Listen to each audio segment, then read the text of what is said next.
Leksimizni davamlaştırmaz. Hürmetlik vatandaş bugün Çislağa 2022 yıl 7. ayının 28. günü. Endeki mavzumunda. Bugün gelip kurup tutturdu olmayanın buldu.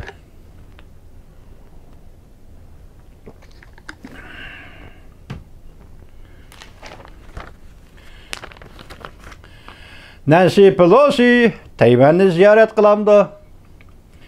Deyilayotgan halkılık paytda Amerika Qo'shma Shtatlarining Reagan belgilik avomat kishi Janubiy dengizga kirdi.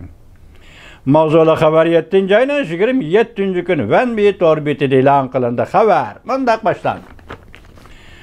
Amerika Qo'shma Shtatlari Davlat Majlisi Avom palatasining palata boshlig'i Nancy Pelosining Tayvanni ziyorat qilish mumkinligi Tayvan bo'g'izining vaziyatini o'rlatib o'tdi. Amerika ve Jungo Tayvan bo'g'izi atrofida harbiy kuchlarni kuchaytirishga boshladi. Jungoning Janubiy dengizdagi harakatini tekshiruvchi organlar ta'minlagan uchurlarga asoslanganda Reagan belgilik avtomatika va uning zarbadorlar guruhi raketa saplagan qo'g'lug'uchi harbiy parxod USS Hagenes DDG-76 belgilik qo'g'lug'uchi harbiy parxod, ya'ni birisi USS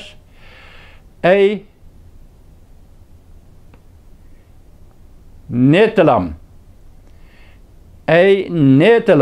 USS CG-54 belgilik okean charlag'uchi parxod 25. günü Singapur'daki ziyaretini ahırlaştırgandan keyin Şarkı Şimal yönünlüşünü boylap Janubiy dengiziga kirdi.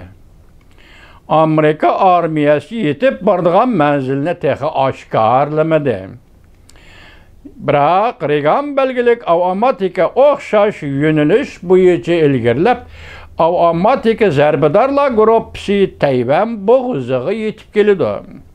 O'xshashli bir vaqtda Jungo ham bu rayonda harbiy kuchini oshirishga boshladi.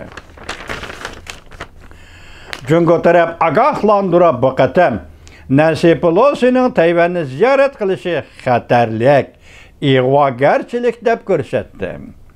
Amerika amaldorlari Amerika Birlashma Agentligi mundaq ko'rsatdi.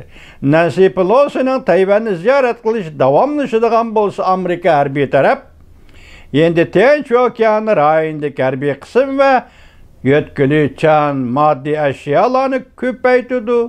Cümleden kurash aeroplanlarını harbiy parxod, harbiy ishlash sistemini ko'paytib, ko'p qatlamli qo'g'dinish to'g'ri hosil qildi. Yana bir xabar. Amerika endi Tinch okeani rayonida turg'uliq armiyasini qayta o'rinlashtirdi. Jungoga qarshi turishni qayta bekitdi.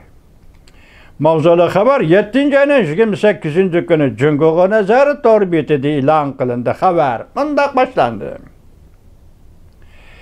Washington vaqt gazeti 7. ayning 27. kun maxsus xabar e'lon qilib mundaq ko'rsatdi.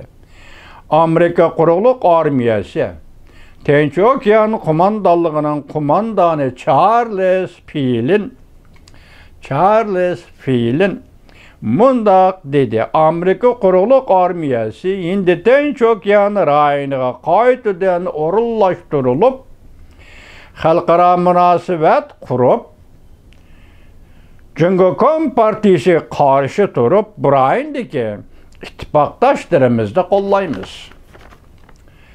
Endi Tinch okeani ishlariga mas'ul Alyaska shtatida turg'izilgan 100.000 kishilik Amerika quruqliq armiyasi qo'mondoni Charles Phelan endi Tinch okeani rayoni yolg'iz havo armiyasi, dengiz armiyasi charlash va qo'g'dinish vazifasini atquradigan rayon emas. Bu yerda quruqliq armiyasi mi bor?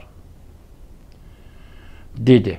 Afg'oniston va Iroq qatorliq joylarda urushga qo'mondonlik qilgan Charles Phelan bugün Alyaska'da Amerika Qo'shma Shtatlarının Asiya qartib o'rlashtirilgan 100 ming kishilik armiyasining ijro qilg'uchi qo'mondoni.